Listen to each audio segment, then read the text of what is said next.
Hello students. उम्मीद है कि आप सब लोग बहुत अच्छे होंगे और आप सब लोगों को खुशामदीद मेरे चैनल बायोलॉजी मेरे साथ में। स्टूडेंट, जैसा कि आपको पता है कि मैं ईद के बाद आज मेरा पहला लेक्चर है, तो आज से हम कंटिन्यू करेंगे हमारे बकाया लेक्चर, जिसमें से आज का जो हमारा जो चैप्टर नया शुरू होने जा रहा है बेसिकली वो है नर्वस कोऑर्डिनेशन।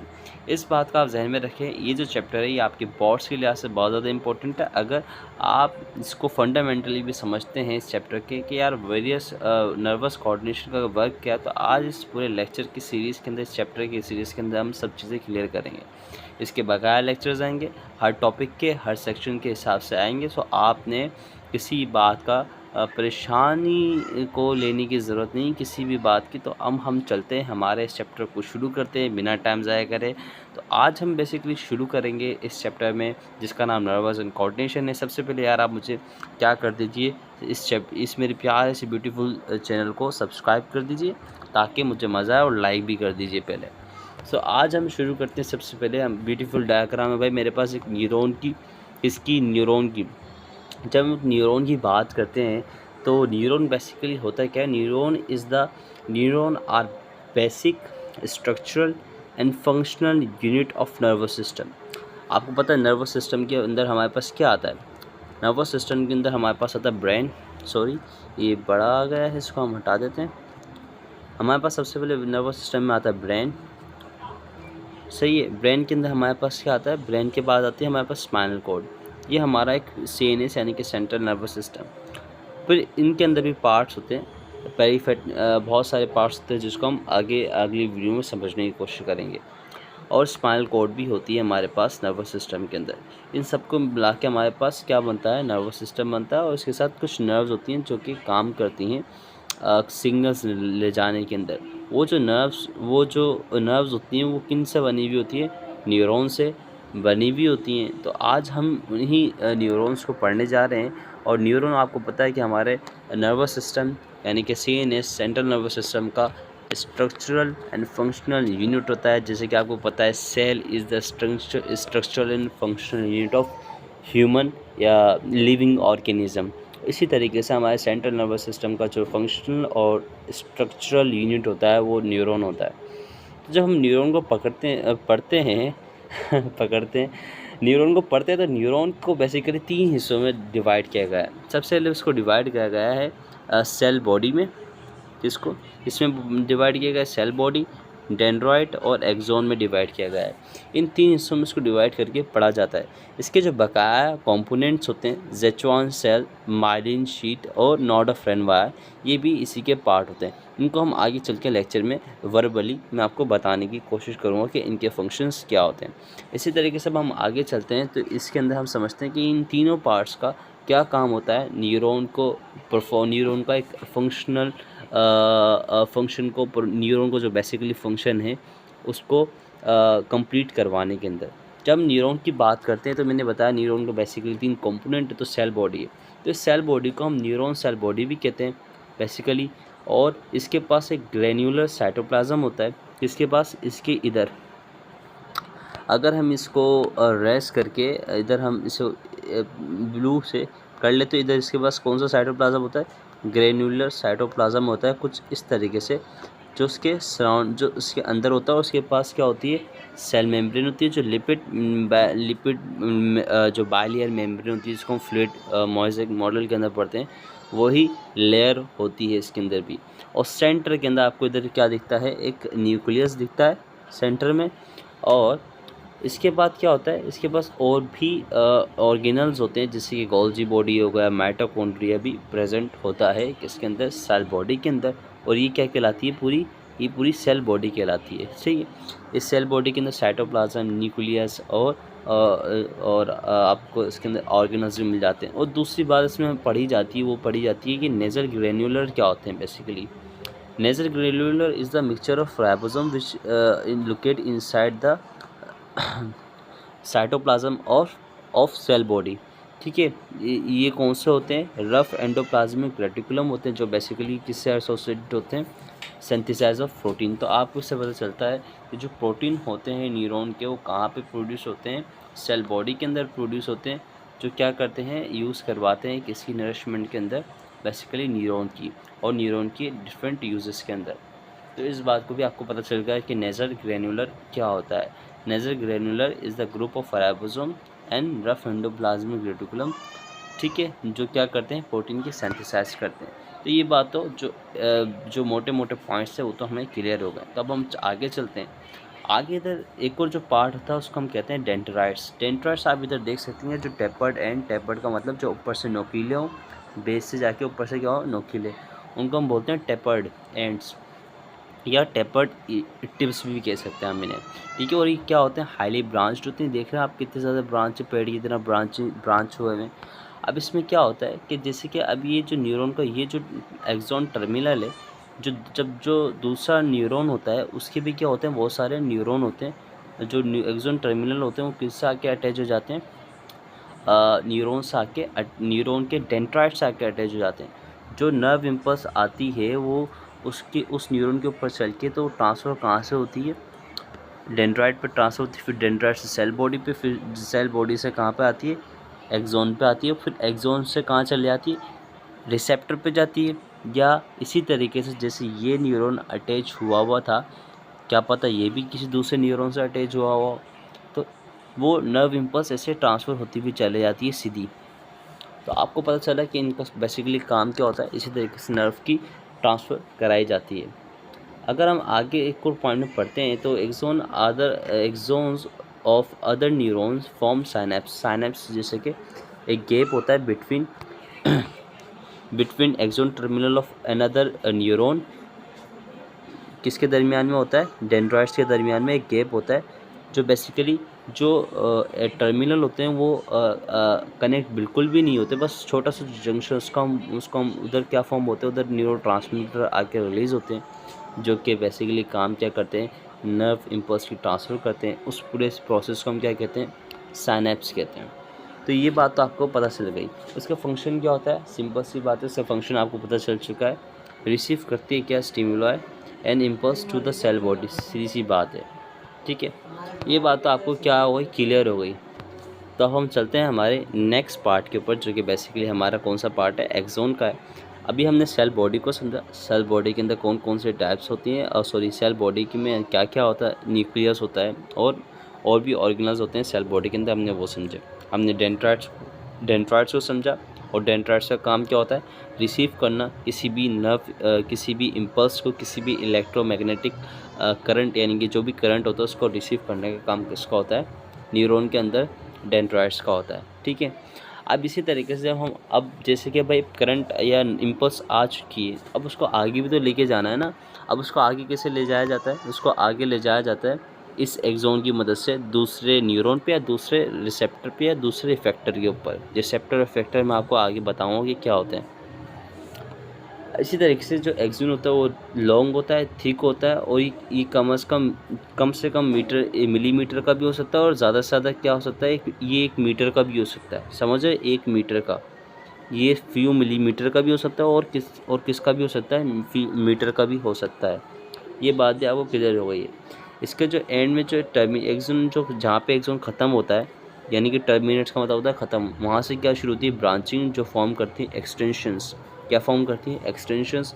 उनको हम बोलते हैं प्री साइनेप्टिक टर्मिनल्स। क्या बोलते हैं इनको हम, प्री साइनेप्टिक टर्मिनल्स, या एक्सोन टर्मिनल भी कहते हैं इन्हें, ठीक है। इनका काम क्या होता है, द फंक्शनली फंक्शन क्या करता है एक्सोन, क्या करता है, वो एक्शन पोटेंशियल यानी कि इम्पल्स को क्या करता है, कंडक्ट करता है from cell body to pre synaptic terminal. कहाँ तक लेके आता है, प्री साइनेप्टिक टर्मिनल। अब इसी तरीके से यही प्री साइनेप्टिक टर्मिनल किसी और न्यूरॉन से अटैच होगा तो यही करंट किसके पास ट्रांसफर हो जाएगा, दूसरे न्यूरॉन पे। इसी तरीके से चेन चलती हुई ही जाती है सेम। ये बात भी आपको क्लियर हो गई कि एक्सोन, सेल बॉडी और न्यूरॉन का क्या काम होता है। जब न्यूरॉन की बात करते हैं, बेसिकली न्यूरॉन 3 टाइप के होते हैं। कितने टाइप के होते हैं, 3 टाइप के होते हैं।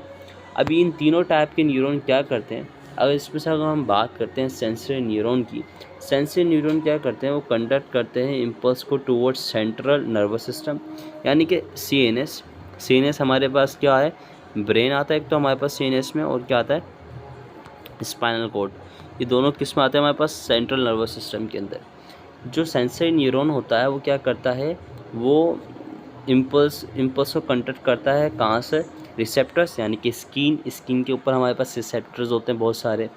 वो रिसेप्टर क्या करते हैं, किसी भी जैसे अगर हीट का रिसेप्टर है तो वो हीट को रिसीव करता है और उसको लेकर किसके पास जाता है, सीएनएस के पास लेकर जाता है। तो ये भी एक सेंसरी न्यूरॉन कहलाया, यानी कि वो रिसेप्टर, यानी कि वो न्यूरॉन जिसने रिसेप्टर से किसी भी स्टिम्युलाई के इम्पल्स को रिसीव करके सीएनएस के पास ले गया, वो क्या कहलाता है, सेंसरी न्यूरॉन कहलाता है। अब आता है दूसरा, जिसको मोटर न्यूरॉन कहते हैं। यानी कि मोटर न्यूरॉन बेसिकली क्या काम करता है, जब जो भी इम्पल्स सीएनएस से आती है, जो भी इम्पल्स सीएनएस से आती है और जैसे कि वो आती है और फिर किसी मसल के ऊपर आके अटैच हो जाती है, किसके ऊपर, मसल के ऊपर आके अटैच हो जाती है और फिर इफ़ेक्ट करती है in the response of sensory neuron, in the response of sensory neuron. इस बात को याद रखें, सेंसरी न्यूरॉन क्या इम्पल्स किसके पास लेके जाता है, सीएनएस के पास, और सीएनएस क्या करता है, और सीएनएस के पास से जो भी जो भी इम्पल्स आती है रिएक्शन के अंदर, वो कौन लेके जाता है, मोटर न्यूरॉन। और मोटर न्यूरॉन क्या करता है, अपना रिएक्शन दिखाता है बाज़ाहिर। ठीक है, अब हम चलते हैं, जो उसका जो दूसरा पॉइंट कहता है मोटर न्यूरॉन को, कहता है कि dendrites make contact with other neurons in spinal cord. सही है, जो डेंड्राइट्स होते हैं वो क्या करते हैं, वो कॉन्टैक्ट करते हैं अदर न्यूरॉन्स के साथ, किसके अंदर, स्पाइनल कॉर्ड के अंदर। अभी मैं आपको एक और ब्यूटीफुल सी एक डिमॉन्स्ट्रेशन दिखाऊंगा जिसके अंदर हम फंक्शन ऑफ न्यूरॉन चेक करते हैं, किस तरीके से यही तीनों न्यूरॉन किस तरीके से एक साथ फंक्शन परफॉर्म कर रहे होते हैं।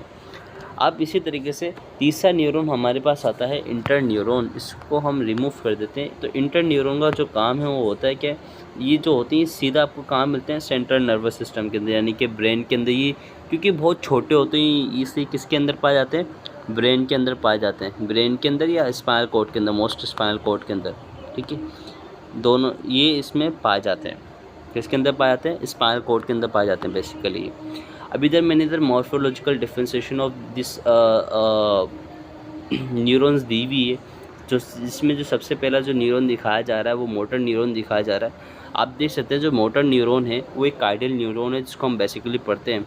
जैसे कि इसमें आपको डेंड्राइट्स दिख रही है और सेल बॉडी डेंड्राइट्स के साथ है, फिर इसके बाद एक्सोन आ गया और फिर इसके साथ क्या आ गया, वही प्री साइनेप्टिक क्या प्री साइनेप्टिक, हमने इसको क्या पढ़ा था, प्री साइनेप्टिक टर्मिनल्स पढ़ा था। ठीक है, वही आ जाती है। अब इसी तरीके से अगर हम सेंसरी न्यूरॉन को देखते हैं तो सेंसरी न्यूरॉन में क्या फ़र्क आता है, इसमें डेंड्राइट्स होती हैं और जो सेल बॉडी होती है वो डेंड्राइट्स के साथ भी होती है, वो किसके साथ होती है, एक्सोन्स के साथ होती है। ठीक है, समझ गए आप बात। और फिर वही जो सेम प्रोसेस है। अगर हम इंटर न्यूरॉन की बात करते हैं तो इंटर न्यूरॉन के अंदर जो एक्सोन होता है वो बहुत ज़्यादा क्या होता है, शॉर्ट होता है, छोटा होता है, जिसकी वजह से क्या वो कहाँ पे पाया जाता है, इस छोटे होने की वजह से वो सीएनएस में यानी सेंट्रल नर्वस सिस्टम में पाया जाता है। अच्छा, अब इसी तरीके से एक और बात आती है, सॉरी, इधर आप कुछ सेल्स देख रहे हैं, क्या देख रहे हैं, कुछ सेल्स देख रहे हैं। ये जो आपको सेल्स दिखते हैं, सॉरी मैं इधर इसी डायग्राम में आपको समझाने की कोशिश करता हूँ। जैसे कि इधर आपको बता रहा है कि ज़ेचुआन सेल, क्या, सॉरी, ज़ेचुआन सेल, ये जो आपको न्यूक्लियस टाइप का जो दिख रहा है इनको हम ज़ेचुआन सेल बोलते हैं। ज़ेचुआन सेल को हम क्या बोलते हैं दूसरे लफ्ज़ों में, ये क्या कहलाते हैं, ग्लायल सेल भी कहलाते हैं। क्या कहलाते हैं ये, न्यूरोग्लायल सेल। क्या कहलाते हैं, न्यूरोग्लायल सेल। अगर आपके पास एमसीक्यू आ जाए which is the neuroglial cell, तो आपको पता होना चाहिए Schwann cell is neuroglial cells which found in the neuron. ठीक है, इसी तरीके से ये जो ज़ेचुआन सेल होता है, ये क्या होता है, ज़ेचुआन सेल ये रैप हुआ होता है किसके अंदर, एक माइलिन शीट के अंदर। किसके अंदर रैप हुआ होता है ये सेल, एक माइलिन शीट के अंदर, उसको हम क्या बोलते हैं, माइलिन शीट। ये ज़ेचुआन सेल किस में रैप हुआ है, माइलिन शीट के अंदर। समझ गए आप बात, सिंपल सी बात है। अब इधर आता है एक और लफ्ज़ लिखा हुआ है नोड ऑफ रेनवायर। अब ये नोड ऑफ रेनवायर क्या होता है, the distance the gap between two Schwann cell. ठीक है, वो जो गैप होता है टू ज़ेचुआन सेल का, उसको हम क्या बोलते हैं, नोड ऑफ रेनवायर बोलते हैं। क्या बोलते हैं, नोड ऑफ रेनवायर बोलते हैं। ठीक है, इन्हीं ज़ेचुआन सेल की होने की वजह से जो नर्व इम्पल्स है बहुत ज़्यादा फास्ट हो जाता है, यानी कि जो इम्पल्स होता है वो स्पीडली क्या होता है फ्लो होता है। सिंपल सी बात है। तो अब ये हमने इधर तीनों डिफरेंशिएशन ऑफ न्यूरॉन समझे। अब इधर हमारे पास एक सवाल आता है, उस सवाल को हम समझेंगे, बोलता है how this neurons work together in the reflex action. अब आपको पता होना चाहिए कि रिफ्लेक्स एक्शन क्या होता है। Reflex action is the involuntary या सडन एक्शन।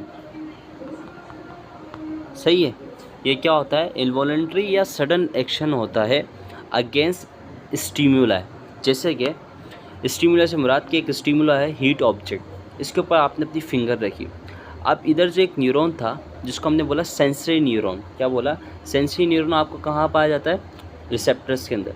तो इस सेंसरी न्यूरॉन ने क्या किया, सेंस किया। ये सेंस करने के बाद कहाँ ले गया, ये देख रहे हैं आपको इधर इसकी सेल बॉडी आउटसाइड द क्या दिख रही है, ये किसके साथ अटैच नहीं, किसी के साथ, डेंड्राइट्स के साथ। ये आपको क्या दिख रही है, बिल्कुल आउटसाइड द डेंड्राइट्स दिख रही है, एक्सोन के साथ दिख रही है। ये जाके कहाँ पे अटैच होता है, स्पाइनल कॉर्ड के साथ अटैच होता है। आपको दिख रहा है छोटा सा ये ये भी एक न्यूरॉन है। इसी न्यूरॉन को हम क्या बोलते हैं, इंटर न्यूरॉन बोलते हैं। और यही किसके अंदर पाया जा रहा है, आपको पूरी एक स्पाइनल कॉर्ड होती है ऐसे, ये स्पाइनल कॉर्ड के इनसाइड होता है। ये क्या काम करता है, एज अ मेडिएटर काम करता है, यानी कि लिंक करने का काम करता है। और फिर इसके रिएक्शन में क्या होता है, ये आपको रेड में दिख रहा है कि सेंसरी न्यूरॉन ने क्या किया, इम्पल्स को कंडक्ट किया। इसके रिस्पॉन्स में जो मोटर न्यूरॉन है उसने क्या किया, उसने एक इफ़ेक्ट किया मसल्स के ऊपर जाके, उसके रिएक्शन के लिए क्या किया, हाथ को पीछे करने की इम्पल्स ट्रांसफ़र की, जो आपके मसल्स पर ट्रांसफ़र किया, आपके हाथ फ़ौरन पीछे हो गए। इसको हम क्या बोलते हैं, इनको हम क्या बोलते हैं, इनवॉलेंट्री एक्शन या रिफ्लेक्स एक्शन बोलते हैं इस पूरे प्रोसेस को। यार मुझे उम्मीद है कि आपको बिल्कुल ये मेरा आज का जो लेक्चर है बिल्कुल समझ में आया होगा। मैंने इसको थ्रोली आपको पढ़ाने की कोशिश की है। अगर आपको कोई भी कमेंट हो तो आप मुझसे पूछ सकते हैं कमेंट सेक्शन के अंदर। उम्मीद है कि आपको मेरा लेक्चर पसंद आया होगा। काइंडली मुझे लाइक कीजिए, सब्सक्राइब कीजिए, फॉलो कीजिए। मिलते हैं आने वाले और भी बहुत सारे अच्छे लेक्चर्स में। अल्लाह हाफिज़।